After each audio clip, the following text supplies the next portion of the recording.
વિધાનસભાના અધ્યક્ષ શ્રી શંકરભાઈ ચૌધરીના અધ્યક્ષસ્થાને નળાબેટ ખાતે ઇન્ટરપ્રિટેશન સેન્ટરનું કરાયું લોકાર્પણ। પ્રાણી પક્ષી અને માનવ વચ્ચે સમન્વય સાધવા માટે નળાબેટ ઇન્ટરપ્રિટેશન સેન્ટર મહત્વપૂર્ણ ભૂમિકા ભજવશે તેમ વિધાનસભાના અધ્યક્ષ શ્રી શંકરભાઈ ચૌધરીએ જણાવ્યું। ઇકો ટુરિઝમના વિકાસમાં નળાબેટ મહત્વપૂર્ણ કેન્દ્ર બનશે। પક્ષીઓના સંરક્ષણ માટે સૌ સાથે મળી પ્રયાસ કરીએ। બોર્ડર ટુરિઝમ અને વન્ય જીવન જાગૃતિ માટે નળાબેટમાં નવી પહેલ યાયાવર પક્ષી ડેટાબેઝ પુસ્તિકાની ઇન્ટરપ્રિટેશન સેન્ટરનું વિમોચન કરાયું। નળાબેટ રણ વિસ્તારમાં દર શિયાળે 15 લાખથી વધુ પક્ષીઓ અને 183 જેટલી પ્રજાતિઓ આવે છે।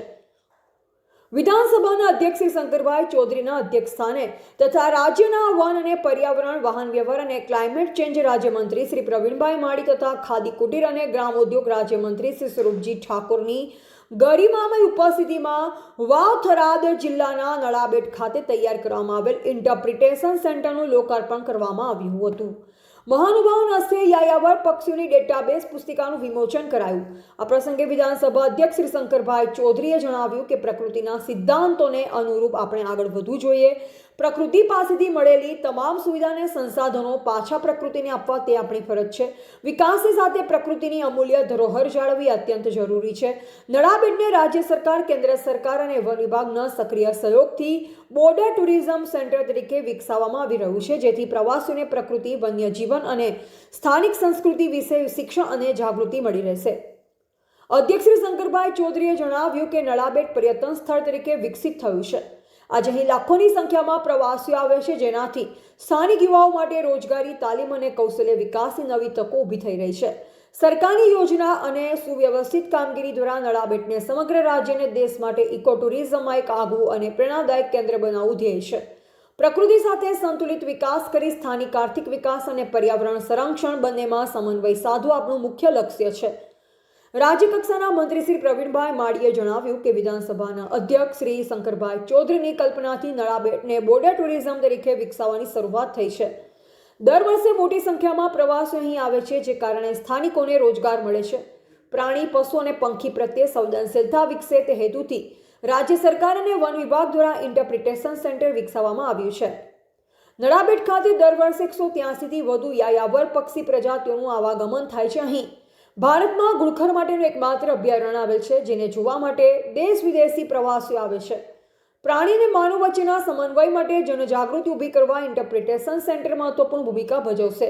આ વિસ્તારની ભૌગોલિક વિશેષતાઓના કારણે નળાબેટ ધાર્મિક તથા પર્યટન સ્થળ તરીકે વધુ વિકસશે। રાજ્ય સરકારે શ્રીક્રીકથી ધોરડો, નળાબેટ, ડીસા, બાલારામ સફારી, અંબાજી, ધરોઈ, પાટણની રાણીની વાવ તથા અમદાવાદને જોડતી ટુરિઝમ સર્કિટ વિકસાવી છે, જેમાં ઇકો ટુરિઝમને વિશેષ પ્રોત્સાહન આપવામાં આવી રહ્યું છે। આ પ્રસંગે કુટીર અને ગ્રામોદ્યોગ રાજ્યમંત્રી શ્રી સ્વરૂપજી ઠાકોરે જણાવ્યું કે નળાબેટ રણ વિસ્તારમાં દર શિયાળે 15 લાખથી વધુ પક્ષીઓ અને 183 જેટલી પ્રજાતિઓ આવે છે। આ પક્ષીઓના સંરક્ષણ માટે સૌએ મળી પ્રયાસ કરવો જરૂરી છે। આ કાર્યક્રમ દરમિયાન વિધાનસભાના અધ્યક્ષશ્રી તથા મંત્રીશ્રીઓએ ઇન્ટરપ્રિટેશન સેન્ટરની મુલાકાત લીધી અને વર્ચ્યુઅલ રિયાલિટી દ્વારા શોર્ટ ફિલ્મ નિહાળી। ત્યારબાદ વુલ્ફ સોફ્ટ રિલીઝ સેન્ટર નળાબેટની પણ મુલાકાત લેવામાં આવી। નળાબેટ ઇન્ટરપ્રિટેશન સેન્ટર દ્વારા સરહદી વિસ્તારમાં આવેલા વન્યજીવન, પર્યાવરણ સંરક્ષણ, સરહદી સંસ્કૃતિ અને પ્રવાસન વિકાસ અંગે મુલાકાતીઓને માહિતગાર કરવાનો હેતુ રાખવામાં આવ્યો છે, જે પ્રવાસનના ક્ષેત્રે નવી દિશા આપશે તથા સ્થાનિક વિકાસને વેગ આપશે। આ લોકાર્પણ કાર્યક્રમમાં આગેવાન શ્રી ડીડી રાજપૂત, નાયબ વન સંરક્ષક શ્રી ચિરાગ અમીન, શ્રી પીજી ગારડી, આમંત્રિત મહેમાન તેમજ મોટી સંખ્યામાં નાગરિકો અને વિદ્યાર્થીઓ ઉપસ્થિત રહ્યા હતા।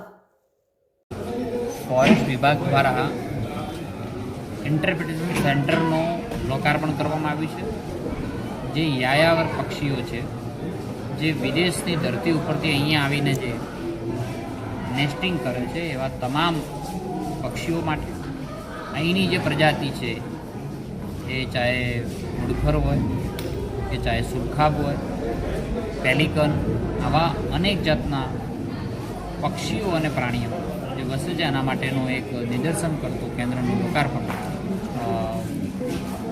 વિધાનસભાના અધ્યક્ષ શ્રી માન્ય શંકરભાઈ સાહેબના હસ્તે કરવામાં આવ્યું। અને વિસ્તારના લોકપ્રિય ધારાસભ્ય અને મંત્રીશ્રી અને સ્વરૂપજી ઠાકોરના પ્રેરક ઉપસ્થિતિમાં ખૂબ સારી રીતે આવનારી પેઢી કેવી રીતે વાઇલ્ડ લાઈફ હોય છે એની, અને કેવી રીતે એ રહેન સહેન એની કેવી હોય છે, એ જાણકારી કરતું એક સરસ મજાનું ઓગમેન્ટ રિયાલિટી વર્ચ્યુઅલ રિયાલિટી કરતું પ્રેઝન્ટેશન સાથેનું એક આખું સેન્ટર શરૂ કરવામાં આવ્યું છે.